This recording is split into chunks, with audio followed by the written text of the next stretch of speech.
Hey traders, welcome back to stock Darbar. मैं सागर, stock दरबार के इस यूट्यूब चैनल पे आप सब लोगों का बहुत बहुत स्वागत। क्या आप भी मार्केट में रोज गेस करने की कोशिश करते हो कि आज कौन से स्टॉक को ट्रेड करना है और कौन से स्टॉक को नहीं ट्रेड करना है, और उस चक्कर में आप कई सारे अपॉर्चुनिटी मिस कर देते हो जहां पे आप प्रॉफिट बना सकते थे। तो मैं आज आपके लिए लेके आया हूँ एक गेम चेंजिंग स्ट्रैटेजी, यानी कि स्टॉक सिलेक्शन स्ट्रैटेजी, जो कि आपकी ट्रेडिंग को एक अलग लेवल पे लेके जाएगी और आपके विनिंग ट्रेड्स को बूस्ट करेगी। क्या आप तैयार है RSI 2 और EMA 89 के कॉम्बिनेशन के साथ एक पावरफुल स्टॉक सिलेक्शन स्ट्रेटेजी सीखने के लिए? तो वीडियो शुरू करने से पहले अगर आप हमारे चैनल पे नए हो तो चैनल को सब्सक्राइब कर देना, वीडियो को लाइक कर देना, साथ ही साथ हमारा टेलीग्राम चैनल भी ज्वाइन कर लेना। ऑलराइट, अब आते हैं हमारे मेन क्वेश्चन पे कि हम किस तरह से एक कंसिस्टेंटली अच्छे स्टॉक सिलेक्ट कर सकते हैं। उसका आंसर छुपा है RSI 2 और EMA 89 के कॉम्बिनेशन में। RSI 2 एक अल्टीमेट वेपन है ओवरबॉट और ओवरसोल्ड स्टॉक को आइडेंटिफाई करने के लिए विद कॉम्बिनेशन ऑफ 89 EMA। जब हम लॉन्ग टर्म ट्रेंड के साथ ओवरबॉट और ओवरसोल्ड को कंबाइन करते हैं तो एक अनस्टॉपेबल फोर्स बन जाती है और मार्केट में आपको एक एज देती है। बट आपको यहाँ पे ध्यान रखना है कि ये कोई मैजिक फॉर्मूला नहीं है जो आपको रातों रात एक सक्सेसफुल ट्रेडर बना देगा। अल्टीमेटली आपको ट्रेडिंग के लिए स्किल, नॉलेज और एक्सपीरियंस की जरूरत हमेशा होती है। तो इसलिए इस वीडियो में हम लोग सिर्फ RSI 2 और EMA 89 को ही नहीं सिखाएंगे। अल्टीमेटली हम लोग डीप डाइव करेंगे साइकोलॉजी पे और आपके साथ कुछ टिप्स प्रोवाइड करूंगा जिससे कि आप हमेशा टॉप ऑफ द गेम बने रहे। तो अब चलते हैं हम लोग चार्ट्स पे और वहां पे देखते हैं कि इस कॉम्बिनेशन को हम लोग किस तरह से यूज कर सकते हैं। तो अब हम आ चुके हैं हमारे चार्ट्स पे। आप यहाँ पे देख सकते हो मैंने पहले से ही यहाँ पे सेटअप करके रखा हुआ है। तो मैं आपको फटाफट एक बार बता देता हूँ कि आपको किस तरह से यहाँ पे इंडिकेटर्स लगाने हैं। आपको आपके जो भी ब्रोकर का टर्मिनल है उस टर्मिनल पे जाके आपको इंडिकेटर्स में जाके यहाँ पे RSI सर्च करना है और जो भी आपका रिलेटिव स्ट्रेंथ इंडेक्स यहाँ पे आएगा, जो रिलेटिव स्ट्रेंथ इंडेक्स यहाँ पे आपको दिखाई देगा टेक्निकल्स में, उसे आपको आपके चार्ट्स पे ऐड करना है। साथ ही साथ सेम इंडिकेटर से आपको EMA का जो इंडिकेटर है उसे भी आपको आपके चार्ट्स पे लगा देना है। उसके बाद आपको उसके सेटिंग्स में जाना है और सेटिंग्स में जाके आपको EMA में 89 सेलेक्ट कर देना है। उसके बाद RSI के सेटिंग्स में जाके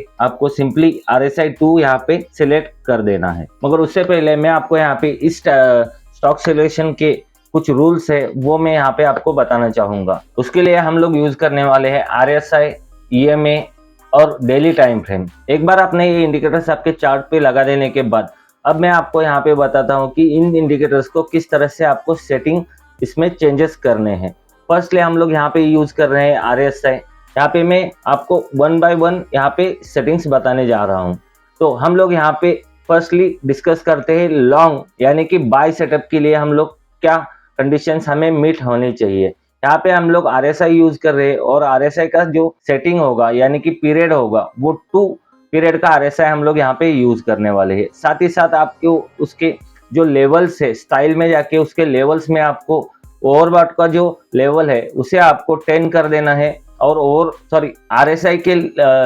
RSI के स्टाइल में जाके आपको जो ओवरसोल्ड का जो सेटिंग है उसे आपको 10 कर देना है और ओवरबॉट का जो सेटिंग है उसे आपको 90 यहाँ पे कर देना है। सेकेंडली जो EMA है उसका सेटिंग जो रहेगा बाय ट्रेड के लिए वो रहेगा 89 पीरियड का EMA। यहाँ पे हम लोग RSI मोमेंटम और ओवरबॉट ओवरसोल्ड के लिए यूज कर रहे हैं और जो EMA है वो हम लोग लॉन्ग टर्म ट्रेंड के लिए यहाँ पे यूज कर रहे हैं। साथ ही साथ जो शॉर्ट के लिए जो हमें क्राइटेरिया चाहिए वो है, यानी कि सेल के लिए वो जो RSI है वो 2 पीरियड्स का रहेगा और उसका ओवरबॉट ओवरसोल्ड भी सेम रहेगा। और साथ ही साथ जो उसका EMA है वो 89 पीरियड का रहेगा। और एक सबसे इम्पोर्टेंट चीज यहाँ पे हम लोग ट्रेंड फिल्टर जो है उसे बोलते हैं। वो ट्रेंड फिल्टर जो है यहाँ पे जो प्राइस है वो बाय सेटअप के लिए ग्रेटर देन 89 EMA रहेगी और जो सेल सेटअप के लिए जो प्राइस है वो हमेशा लेस देन जो है 89 EMA रहने वाली है। तो इतनी जो कंडीशंस है वो आपको बाय और सेल के लिए यहाँ पे मीट होनी चाहिए।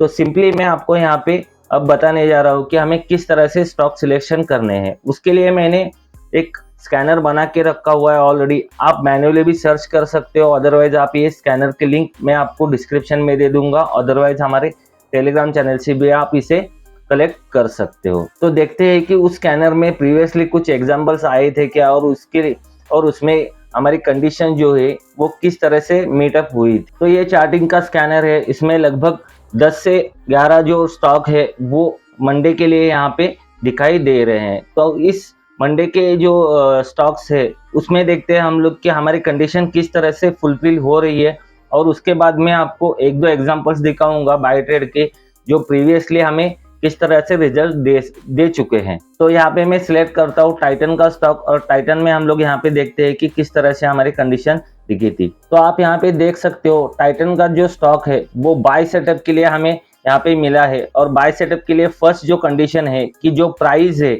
वो प्राइस हमेशा हमें 89 पीरियड के ऊपर चाहिए, ग्रेटर देन चाहिए। तो वो फर्स्ट कंडीशन यहाँ पे मीट हो रही है।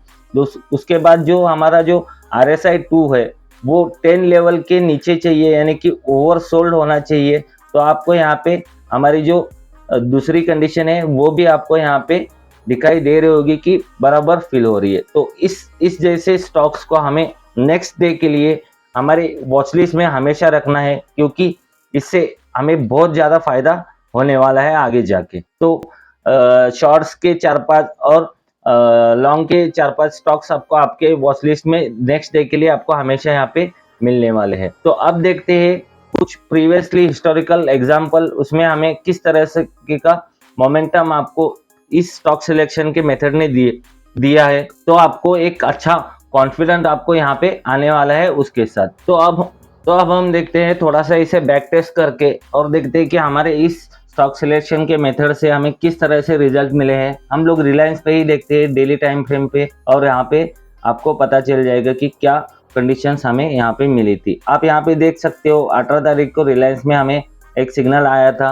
जहाँ पे प्राइस 89 के ऊपर था और RSI 2 जो है वो सोल्ड था। दूसरे दिन आप यहाँ पे देख सकते हो एक अच्छा खासा मोमेंटम आपको इस रिलायंस में आपको दिखाई दे रहा होगा। हम लोग डेली पे ही देखेंगे, अदरवाइज ये वीडियो बहुत ज़्यादा लंबा हो जाएगा। आप उसके बाद यहाँ पे देख सकते हो जो प्राइस है वो यहाँ पे आपको 89 पीरियड के नीचे आपको यहाँ पे दिखाई दे रही होगी, और उसके साथ साथ जो हमारा RSI है वो आपको ओवरसोल्ड जोन में आपको यहाँ पे दिखाई दे रहा होगा।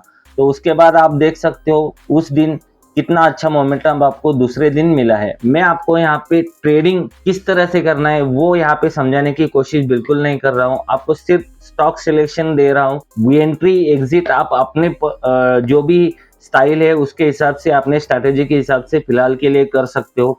इसके लिए स्पेसिफिक स्ट्रैटेजी है कि इस स्टॉक सिलेक्शन के साथ मैं किस तरह से आपको यहाँ पे एंट्री एग्जिट दे सकता हूँ, इसकी भी एक स्पेसिफिक स्ट्रैटेजी है। अगर आपको वो स्ट्रैटेजी सीखनी है तो कमेंट सेक्शन में जरूर बताना कि वो स्ट्रैटेजी आपको सीखनी है, तो वो स्ट्रैटेजी भी मैं यहाँ पे रिवील कर दूंगा। फिलहाल के लिए हम लोग देखते हैं कि इस स्टॉक सिलेक्शन के मेथड से हमें क्या रिजल्ट्स यहाँ पे मिले हैं। उसके बाद आप यहाँ पे देख सकते हो जो नेक्स्ट एग्जांपल है ये तो नहीं है, यहाँ पे आपको एक सिग्नल मिला था जो कि इस दिन था। यहाँ पे ओवरसोल्ड RSI गया था, प्राइस 89 की EMA के नीचे है, इसका मतलब हमें ये सेल के लिए देखना था दूसरे दिन।